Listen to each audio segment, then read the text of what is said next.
So the opportunity to respond is a very critical element in trying to get students to engage themselves. Remember that it is important to include that student, not just in that curriculum, but the student must be included socially, academically, and psychologically.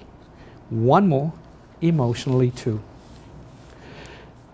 And this piece here we're just talking about is the academic. So when we're talking about inclusion, do not feel like this is it, this is all there is to inclusion. No. Does the student belong? Does the student feel good about themselves? Is the student successful in what they do? Are they motivated? Are they really part of the classroom? Or did you just move your resource room into the regular ed classroom? And they're sitting back alone in some corner with the teacher assistant in the pseudo quasi inclusion mode. That is the big question. All right. The next thing we did for her is we put her in classroom cooperative learning groups. But you and I know a child with a learning disability do not know how to engage in a cooperative learning group. She was a social butterfly. She'll talk about everything else. But Katie was taught how to be a leader in the group.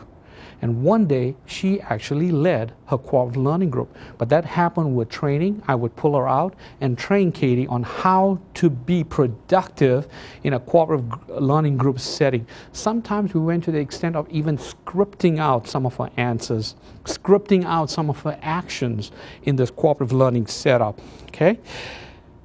And the other piece that I told Lisa, I said, hey Lisa, sometimes it's important to know that in your adaptation, you also must consider the VAKT.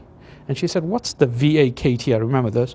It's the visual, the auditory, the kinesthetic, and the tactile. The VAKT is so important in trying to tap into Katie's strengths and work through her strengths. Those are the modalities we try to look into. And most teachers out there are more in the auditory. I encourage you to move more to the visual, to more of the tactile, to more of the kinesthetic type of learning scenario. Let it be a whole body experience. Evoke that, all of those five senses. And your students will love you for that because they'll be motivated and you'll be tapping into all of their resources. Okay?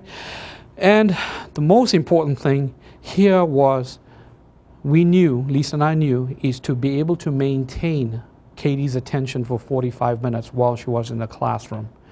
Student attention is very, very difficult when you have a processing deficit disorder.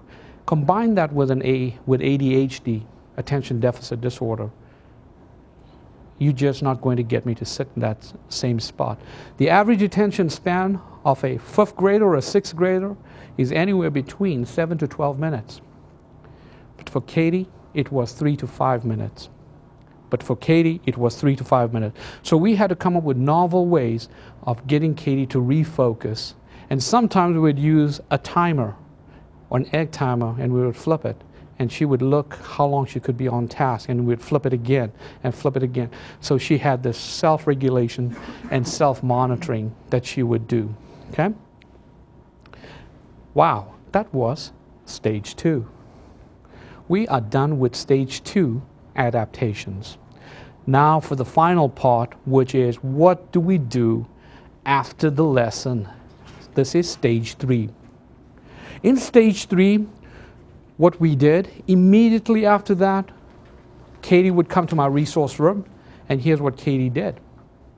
We spent 30 to 40 minutes reinforcing the concepts that was taught in the regular ed classroom.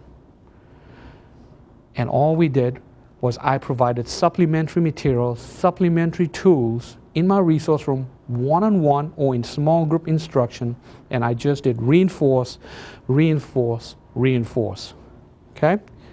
The second thing I did was I administered a post-test. The post-test was either weekly, bi-weekly or monthly. I needed to know where exactly academically is Katie at. And the only way I can do that is through the use of CBMs, curriculum-based measurements, testing what teacher teaches. And we looked at the data points and we wanted to map out progress. And every week that went by, we saw some progress, sometimes minimal progress, and then sometimes really great progress. So my advice to you when you're listening in today, do not forget the assessment component when you are working with adaptations, is that you have to progress monitor your students, okay? And the more important thing is, I used math and CBM probes.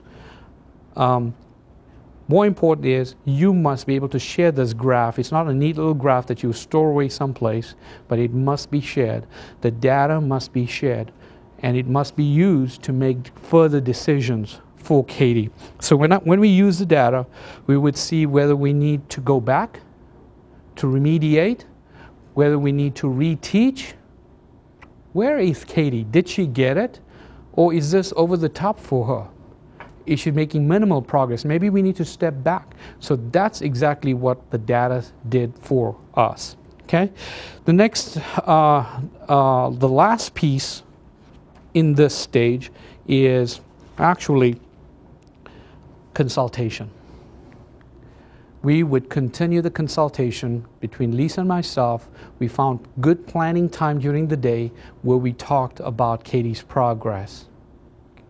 And during the consultation, I would pull out a sheet of paper. We would note her scores. We would note her strengths. We'd look at the IEP objectives, and we'll see how far we have come during those consultations.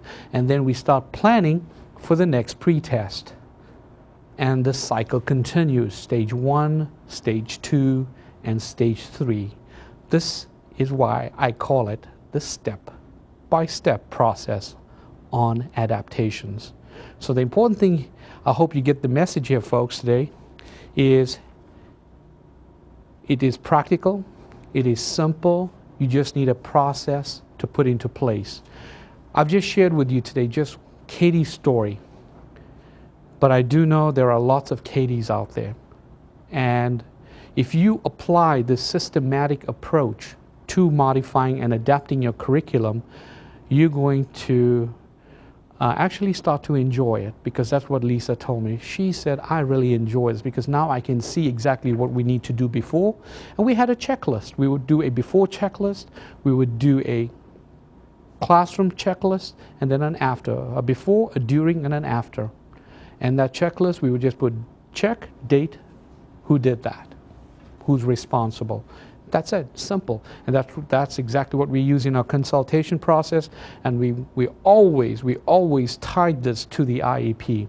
We wanted to know what are the goals, whether we've met our targets, our benchmarks. Okay? And in one of the slides in your PowerPoint presentation, it talks about two types of teachers.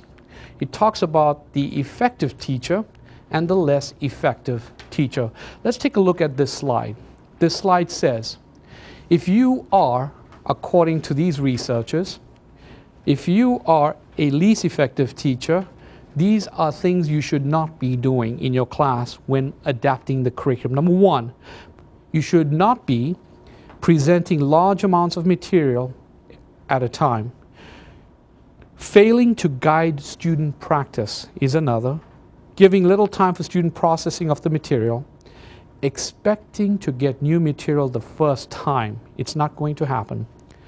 Failing to prevent students from developing misconceptions, also known as faulty thinking or faulty algorithms in mathematics.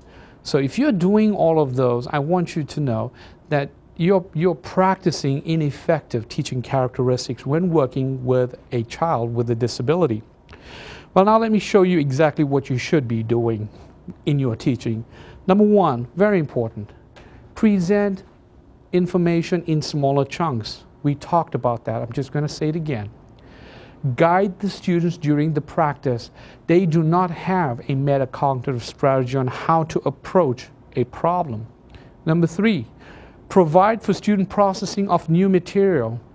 Pre-test them. Go over that. Pre-teach that. We talked about that as well. Checking the understanding of your students. Going back, checking up on her. Remember Lisa walking up to the students saying, how are you doing? Or checking into the work. Very, very important. Attempting to prevent students from developing misconceptions. As soon as you see a student not understanding exactly what you're teaching, you need to correct that immediately, because you are going to get into a case where they're going to come up with misinformation, and that misinformation is going to cause failure because that cognitive process is not going to be accurate.